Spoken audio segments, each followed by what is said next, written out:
श्री गणेशाय नमः। गुरुर्ब्रह्मा गुरुर्विष्णु गुरुर्देवो महेश्वर गुरुर्साक्षात् परब्रह्म तस्मै श्री गुरुवे नमः। त्वमेव माता च पिता त्वमेव त्वमेव बन्धुः च सखा त्वमेव त्वमेव विद्या द्रविणं त्वमेव त्वमेव सर्वं मम देव देवा। यहाँ से नया अध्याय प्रारंभ होता है। इस अध्याय में पृथु के चरित्र तथा सूर्य वंश का वर्णन किया गया है।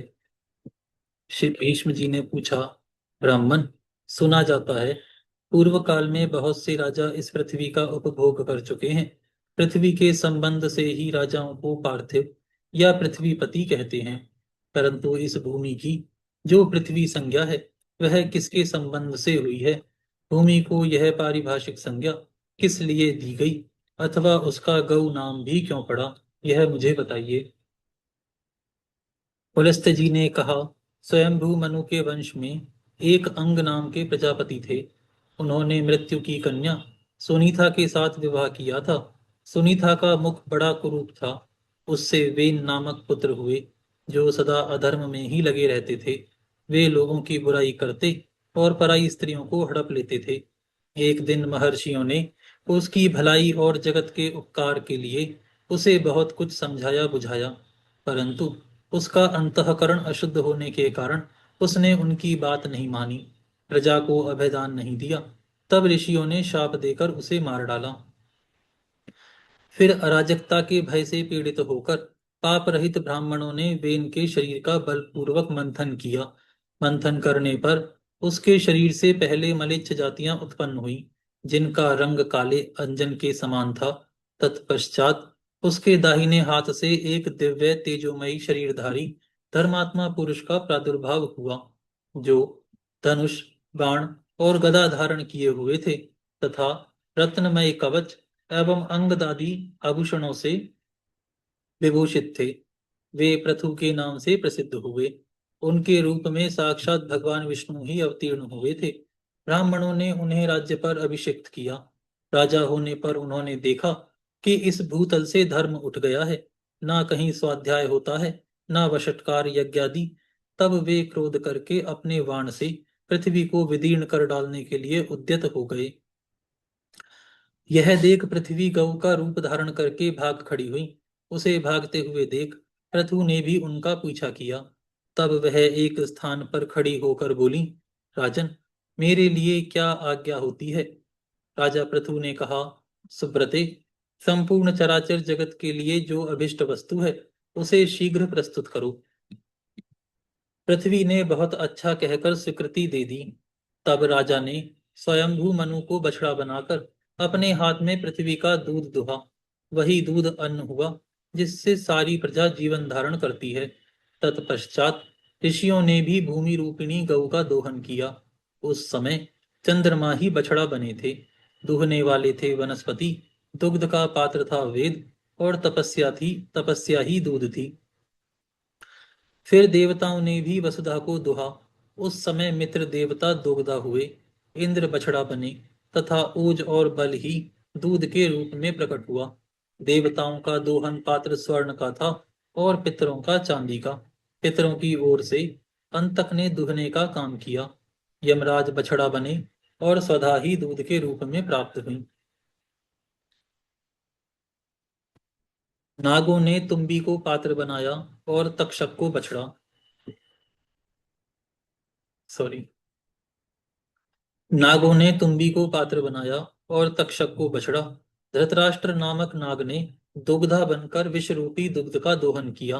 असुरों ने लोहे के बर्तन में इस पृथ्वी से माया रूप दूध दुहा। उस समय प्रहलाद कुमार विरोचन बछड़ा बने थे और त्रिमूर्धा ने दुहने का काम किया था। यक्ष अंतर्ध्यान होने की विद्या प्राप्त करना चाहते थे, इसलिए उन्होंने कुबेर को बछड़ा बनाकर कच्चे बर्तन में उस अंतर्ध्यान विद्या को ही वसुधान से दुग्ध के रूप में दुहा। गंधर्वों और अप्सराओं ने चित्ररथ को बछड़ा बनाकर कमल के पत्ते में पृथ्वी से सुगंधों का दोहन किया। उनकी ओर से अथर्ववेद के पारगामी विद्वान सुरुचि ने दूध दोहने का कार्य किया। इस प्रकार दूसरे लोगों ने भी अपनी अपनी रुचि के अनुसार पृथ्वी से आयु, धन और सुख का दोहन किया। राजा पृथु के शासनकाल में कोई भी मनुष्य न दरिद्र था, न रोगी, न निर्धन, न ही पापी था, तथा न कोई उपद्रव या उपद्रव था, न पीड़ा। सब सदा प्रसन्न रहते थे। किसी को दुख या शोक नहीं था। महाबली पृथु ने लोगों के हित की इच्छा से अपने धनुष की नोक से बड़े बड़े पर्वतों को उखाड़कर हटा दिया और पृथ्वी को समतल बनाया। पृथु के राज्य में गांव बसाने या किले बनवाने की आवश्यकता नहीं होती थी। किसी को शस्त्र धारण करने का भी कोई प्रयोजन नहीं था। मनुष्यों को विनाश एवं वैभव विनाश एवं वैषम्य का दुख नहीं देखना पड़ता था। अर्थशास्त्र में किसी का आदर नहीं था।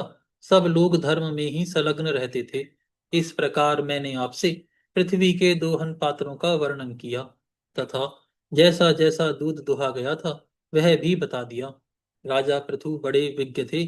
जिनकी जिनकी जैसी रुचि थी उसी के अनुसार उन्होंने सबको दूध प्रदान किया। यह प्रसंग यज्ञ और श्राद्ध सभी अवसरों पर सुनाने के योग्य है। इसे मैंने आपको सुना दिया। यह भूमि धर्मात्मा पृथु की कन्या मानी गई।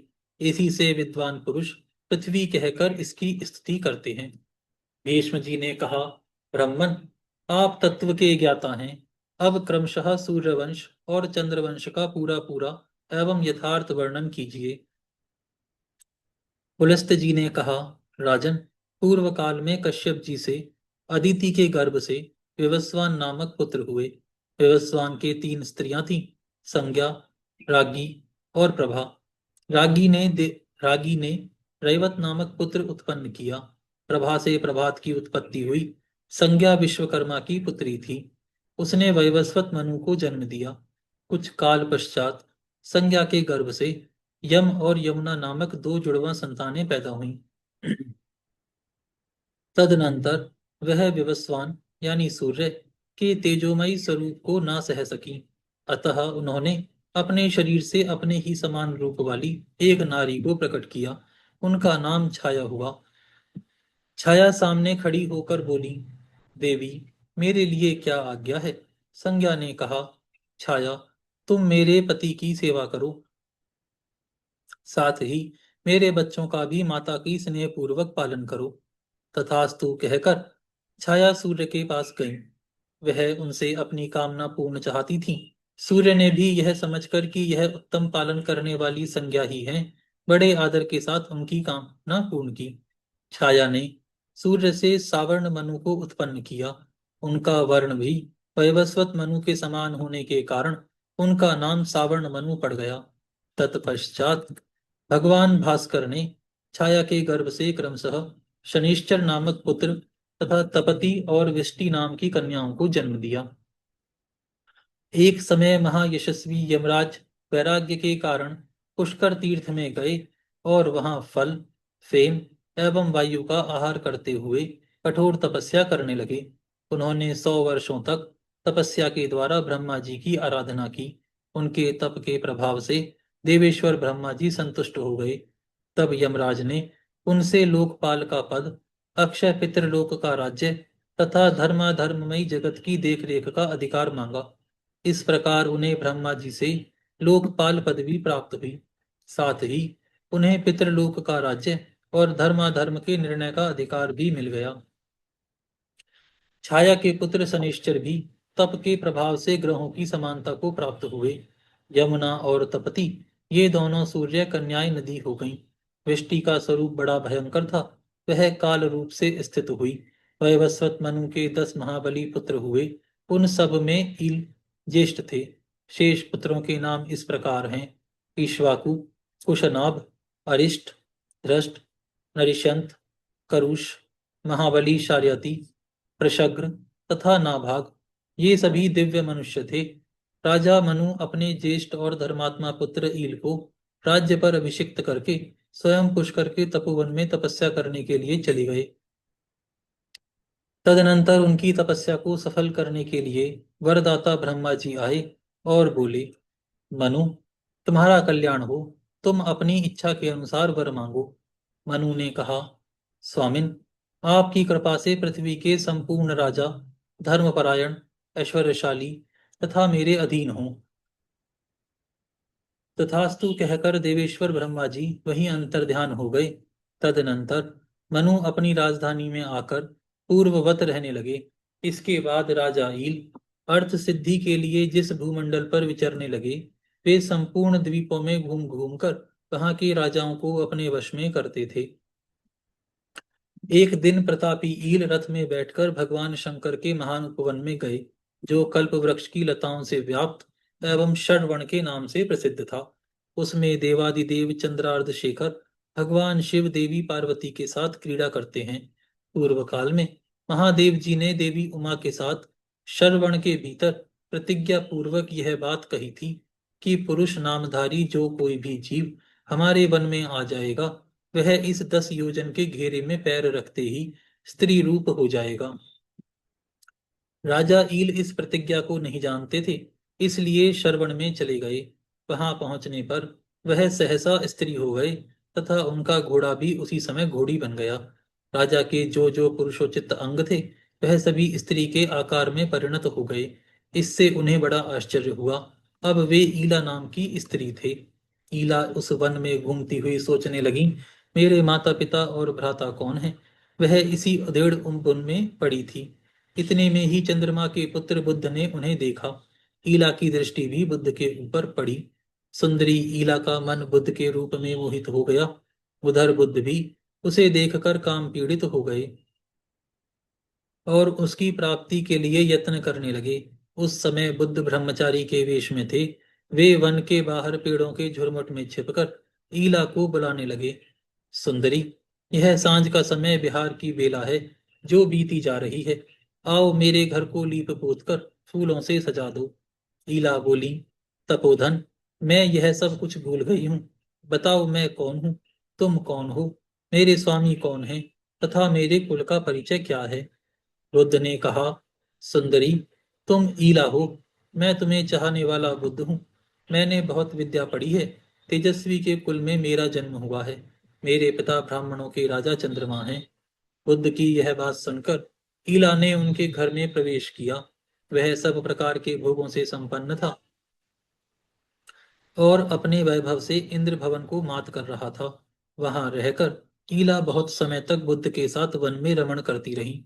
उधर ईला के भाई इक्ष्वाकु आदि मन ईश्वर आदि सॉरी इक्ष्वाकु आदि मनु कुमार अपने राजा की खोज करते हुए उस शरवण के निकट आ पहुंचे।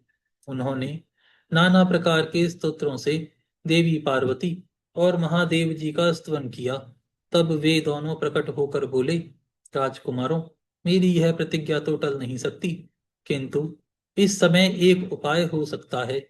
ईक्ष्वाकु अश्वमेध यज्ञ करें और उसका फल हम दोनों को अर्पण कर दें। ऐसा करने से वीरवर ईल किम पुरुष हो जाएंगे, इसमें तनिक भी संदेह की बात नहीं है। बहुत अच्छा प्रभु, यह कहकर मनु कुमार लौट गए। फिर इक्ष्वाकु ने अश्वमेध यज्ञ किया। इससे ईला कुम पुरुष हो गई। वे 1 महीने पुरुष और 1 महीने स्त्री के रूप में रहने लगे। बुद्ध के भवन में स्त्री रूप से रहते समय ईल ने गर्भ धारण किया था। उस गर्भ से उन्होंने अनेक गुणों से युक्त पुत्र को जन्म दिया। उस पुत्र को उत्पन्न करके बुद्ध स्वर्गलोक को चले गए। वह प्रदेश ईल के नाम पर ईलाव्रत वर्ष के नाम से प्रसिद्ध हुआ। ऐल नाम एल चंद्रमा के वंशज तथा चंद्रवंश का विस्तार करने वाले राजा हुए। इस प्रकार ईला कुमार पुरुरवा चंद्रवंश की तथा राजा इक्ष्वाकु सूर्यवंश की वृद्धि करने वाले बताए गए हैं। ईल कुम पुरुष अवस्था में सुद्रुम्र भी कहलाते हैं। तदनंतर सुद्रुम्र से 3 पुत्र और हुए, जो किसी से परास्त होने वाले नहीं थे। उनके नाम उत्कल, गय तथा हरिताश्व थे। हरिताश्व बड़े पराक्रमी थे। उत्कल की राजधानी उत्कला यानी उड़ीसा हुई और गय की राजधानी गया मानी गई है। इसी प्रकार हरिताश्व को कुरु प्रदेश के साथ ही साथ दक्षिण दिशा का राज्य दिया गया। सुद्रुम्र अपने पुत्र पुरुरवा को प्रतिष्ठानपुर यानी पैठन के राज्य पर अभिषिक्त करके स्वयं दिव्य वर्ष के फलों का उपभोग करने के लिए ईलाव्रत वर्ष में चले गए।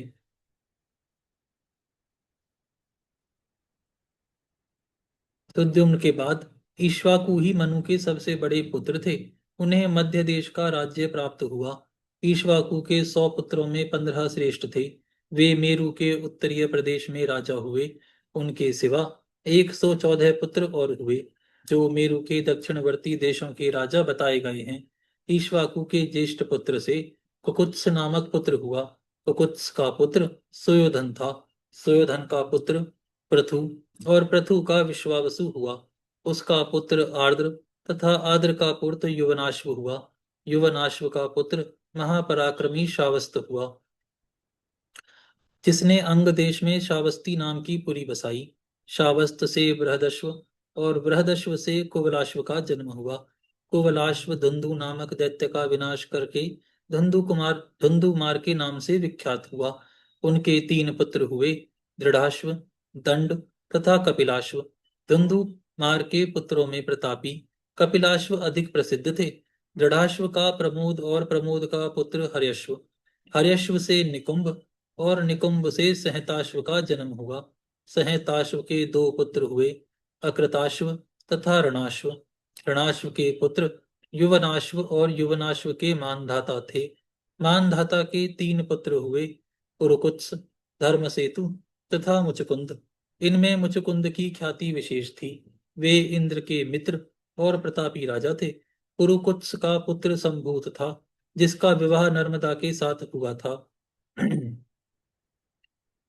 संभूत संभूत से संभूति और संभूति से त्रिधनवा का जन्म हुआ। त्रिधनवा का पुत्र त्रिधारुण नाम से विख्यात हुआ। उसके पुत्र का नाम सत्यव्रत था। उससे सत्यरथ का जन्म हुआ। सत्यरथ के पुत्र हरिश्चंद्र थे। हरिश्चंद्र से रोहित हुए। रोहित से व्रक और व्रक से बाहु की उत्पत्ति हुई। बाहु के पुत्र परम धर्मात्मा राजा सगर हुए। राजा सगर की 2 स्त्रियां थीं, प्रभा और भानुमति। इन दोनों ने पुत्र की इच्छा से औरव नामक अग्नि की आराधना की। इससे संतुष्ट होकर औरव ने उन दोनों को इच्छानुसार वरदान देते हुए कहा, एक रानी 60,000 पुत्र पा सकती है और दूसरी को एक ही पुत्र मिलेगा, जो वंश की रक्षा करने वाला होगा। इन 2 वरों में से जिसको जो पसंद आए वह उसे ले ले। प्रभा ने बहुत से पुत्रों को लेना स्वीकार किया तथा भानुमति को एक ही पुत्र असमंजस की प्राप्ति हुई। तदनंतर प्रभा ने, जो यदुकुल की कन्या थी, 60,000 पुत्रों को उत्पन्न किया, जो अश्व की खोज के लिए पृथ्वी को खोदते समय भगवान विष्णु के अवतार महात्मा कपिल के कोप से दग्ध हो गए। असमंजस का पुत्र अंशुमान के नाम से विख्यात हुआ। उसका पुत्र दिलीप था। दिलीप से भागीरथ का जन्म हुआ, जिन्होंने तपस्या करके भागीरथी गंगा जी को इस पृथ्वी पर उतारा था। भागीरथ के पुत्र का नाम नाभाग हुआ। नाभाग के अम्बरीश और अम्बरीश के पुत्र सिंधुदीप हुए। सिंधुदीप से अयुतायु और अयुतायु से ऋतुपर्ण का जन्म हुआ। ऋतुपर्ण से कलमाश्वाद और कलमाश्वाद से सर्वकर्मा की उत्पत्ति हुई। सर्वकर्मा का आरण्य और आरण्य का पुत्र निग्न हुआ। निग्न के 2 उत्तम पुत्र हुए, अनुमित्र और रघु। अनुमित्र शत्रुओं का नाश करने के लिए वन में चला गया। रघु से दिलीप और दिलीप से अज हुए। अज से दीर्घबाहु, दीर्घबाहु से प्रजापाल की उत्पत्ति हुई। प्रजापाल से राजा दशरथ का जन्म हुआ। उनके 4 पुत्र हुए। वे सब के सब भगवान नारायण के स्वरूप थे। उनमें राम सबसे बड़े थे, जिन्होंने रावण को मारा और रघुवंश का विस्तार किया, तथा भृगुवंशियों में श्रेष्ठ वाल्मीकि ने रामायण के रूप में जिनके चरित्र का चित्रण किया। राम जी के 2 पुत्र हुए, कुश और लव। ये दोनों ही इक्ष्वाकु वंश का विस्तार करने वाले थे। कुश से अतिथि और अतिथि से निषद का जन्म हुआ। निषद से नल, नल से नभा, नभा से पुंडरीक और पुंडरीक से शेम धनवा की उत्पत्ति हुई। शेम धनवा का पुत्र देवानीक हुआ। वह वीर और प्रतापी था। उसका पुत्र अहिनबु हुआ। अहिनबु से सहस्त्राश्व का जन्म हुआ। सहस्त्राव से चंद्रवलोक, चंद्रावलोक से तारापीड़ तारापीठ से चंद्रगिरी, चंद्रगिरी से चंद्र तथा चंद्र से श्रुतायु हुए, जो महाभारत युद्ध में मारे गए। नल नाम के दो राजा प्रसिद्ध हैं, एक तो वीरसेन के पुत्र थे और दूसरे निषद के। इस प्रकार इक्ष्वाकु वंश के प्रधान प्रधान राजाओं का वर्णन किया गया। यहाँ पर यह अध्याय पूर्ण होता है। आज हम यहाँ विराम करते हैं, फिर कल से प्रारंभ करेंगे। हे गौ माता, आप सभी देवी देवताओं की माता, सभी पुण्य का पुण्य, सभी तीर्थों का तीर्थ हैं। हम सभी आपको दंडवत प्रणाम करते हैं। आपकी कृपा सदैव हमारे ऊपर बनी रहे। धर्म की जय हो, जय हो। अधर्म का नाश हो, नाश हो। प्राणियों में सद्भावना, सद्भावना, विश्व का कल्याण, कल्याण। गौ माता, राष्ट्र माता, राष्ट्रमाता गौ हत्या बंद हो। बंद हो। नमो हर पार्वती पतये नमः। हर हर महादेव।